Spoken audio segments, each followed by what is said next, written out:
кто внутри? Сдавайся, будешь жить. Солдаты НАТО берут в плен русских солдатиков. Информация была, как будто немцы в деревне. 4 Брэдли и Баба Яга. Ми 100% ліквідуємо їх. Медаль у меня есть за отвагу. А не было бойка в автомате. Быстрая, сучка, беги, либо ты, сука, застрелись. Багато з них це ставлення і не заслуговують. Ничего Путину не мешает вообще.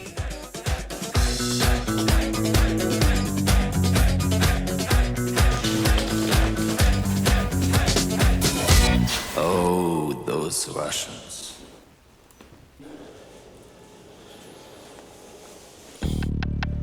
Це був передостанній день нашої операції звільнення золотого пункту «Золотий колодязь». Було заплановано зачистка однієї вулиці.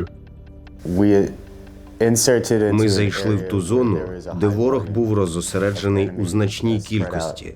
В третьому будинку з початку вулиці була взята перша партія полонених. Я устал 4 месяца уже здесь находиться, без связи, без курева. Вообще просто нас забыли. Мы еще в кольце сидим. Нас просто, говорит, перебьют, как зайцев.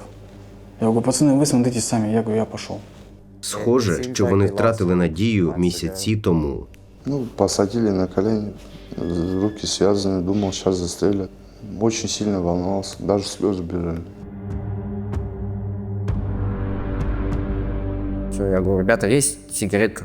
Да, сейчас, секундку, конечно, сейчас. Я в шоке был вообще над этим, то, что к нам так отнеслись.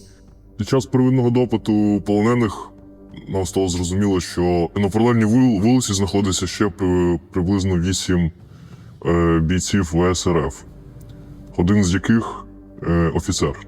Как он говорит, что он офицер? Никто этого официально, никто ничего не знает. То есть, может, он и пидобол. Командир взвода, сержант. Командир взвода, вы понимаете, это офицерское звание. Ну, я пришел сержантом. Любитель своего «я». Вот так вот скажу. За допомогою перших полонених взяли в полон другу партію. І так ще сталося, що в другій партії була людина, яка спілкувалася англійською мовою. І вони, як мовити, вступили в комунікацію з нашими бійцями і зробило подальшу зачистку цієї вулиці набагато простішою. А откуда ти англійський знаєш? В Counter-Strike научился в школе, там учили. Приходят, говорит, типа, пацаны, сдавайтесь. Либо смерть, вам сейчас просто ТМ-ку закинут в блиндаж. Ну, и либо вы просто сдаетесь, и все будет хорошо. Тож це угода, яку ми укладаємо. Якщо вони обороняються та відкривають вогонь, ми 100% ліквідуємо їх. Есть кто внутри? Сдавайся, будешь жить. Товарищ Поц. Ага!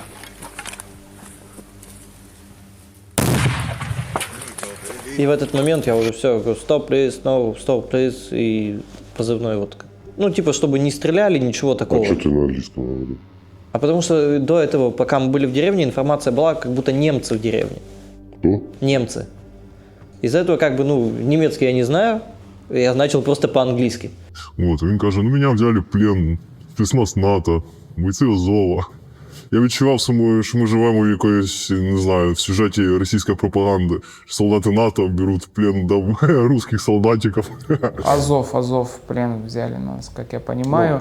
А группа, которая была при Азове, Интернационал, отдельная группа, как я понял. Было много американцев, из Польши один человек был. Удивлен был, удивился очень сильно. Вот этот момент больше всего меня, наверное, удивил за все мое нахождение здесь, на фронте. И так как они сработали, вот когда я выходил, я это видел. Это то, что у нас, это земля и небо. Все в форме. Форма у них все, вообще все исключительно. С этими там с эмблемами, с оружием полностью. Все у них, все обмундирование, все полностью, все от и до. Иностранцы. Они так одеты были, в первый раз вообще такую форму увидел. Ну, вообще, он с кармана достал этот мавик, ну, маленький, жух поднял, все посмотрел, ну, вообще красиво работает. Пулемет М249 был, понравился мне. Во всем обмунировании, подготовка на 5. Стоят, контролят прям все, от ног до головы, можно сказать. Весь свечусь в красных огоньках. командир, который вот был этого отряда, поставил так парней, ну, там, ну, не придраться вообще ни к чему. Ты там даже никак не отстреляешься, не постреляешь, ну, тебя просто сразу же там просто убьют. А як так сталося, що ти був безпосередньо разом із бійцями, виконував з ними там задачу, координував їх, а не робив це все зі штабу? Та я що захотів і поїхав. Що. Це була моя перша бойова операція в цьому підрозділі. І тому для мене було принципово бути безпосередньо в районі виконання для того, щоб краще координувати дії цих бійців при необхідності брати участь у безпосередньому виконанні задач. Руки вперед, руки вперед. Стой еще раз. Сталкер, сел, выходим. На землю, без глупости. На землю, сука, Лёха. Обнулять не будем, если выйдете без глупости. Лёг на землю. Что еще есть? Упал, руки за спину. За спину руки упали все. Трое.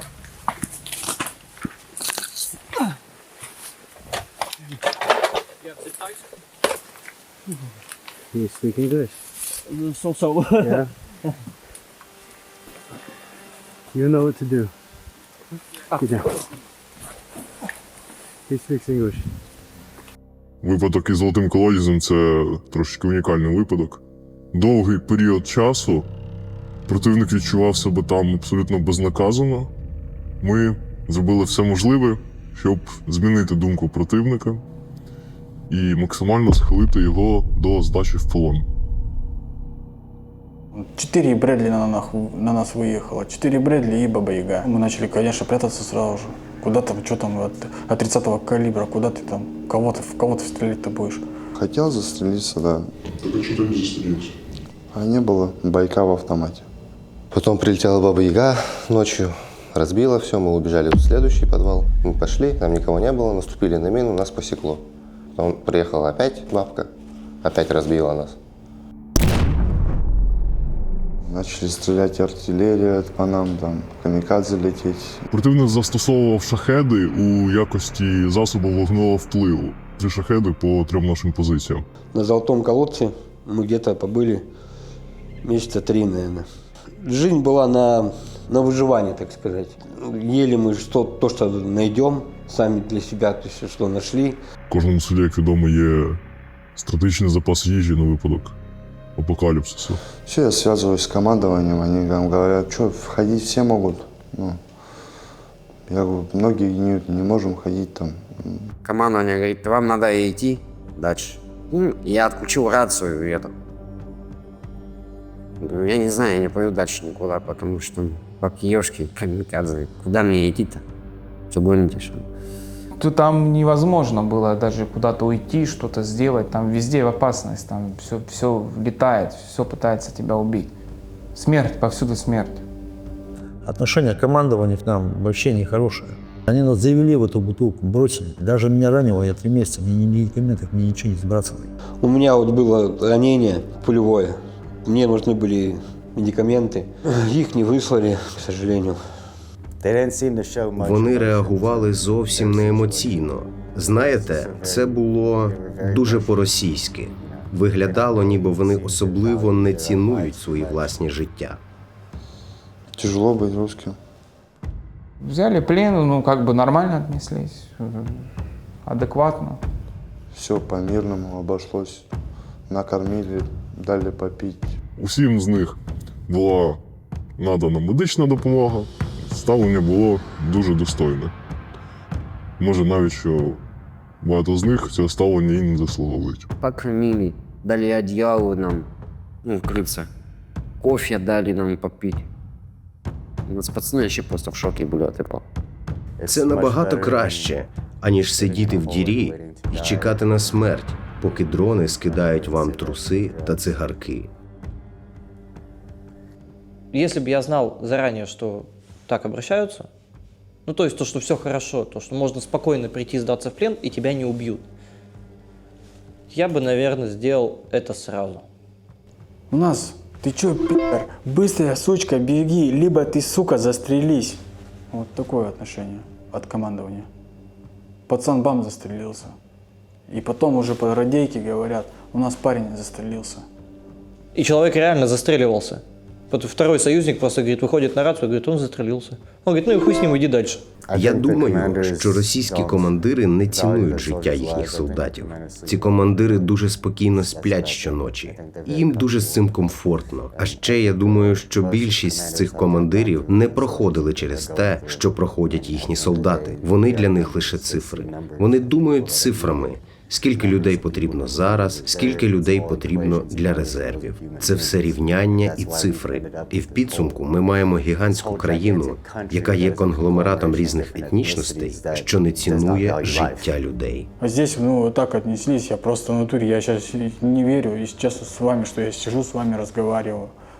І у більшості ситуацій загнаний у кут противник вибирав здатися в полон. Медаль у меня есть за отвагу.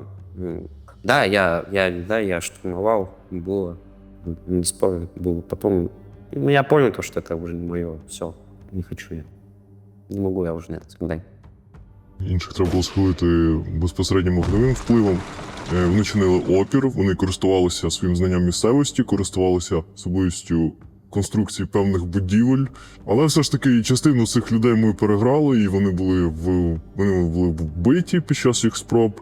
Если они сейчас в натуре просто возьмутся за нас, они сразу же давно до Москвы, сука, дойдут.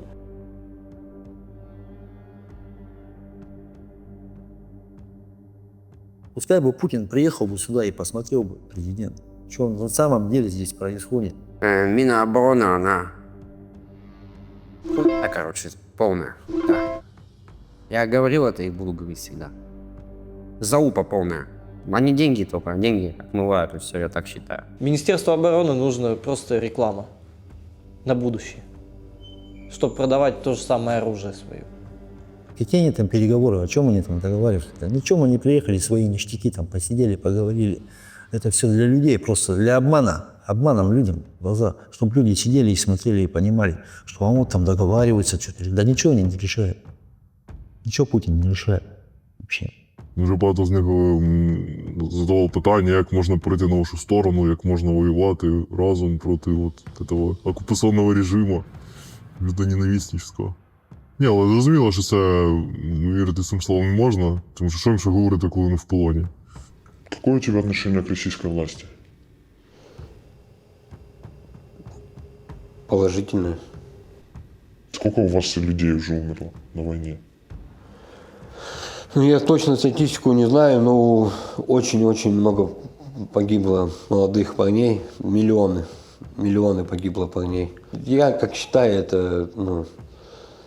это бессмысленная война, которая никому не нужна. Ну и у тебя положительное впечатление от власти? Ну, насчет этого нет. Так а кто виноват в войне? Ну, власти, получается. Какая? Какая? Российская власть.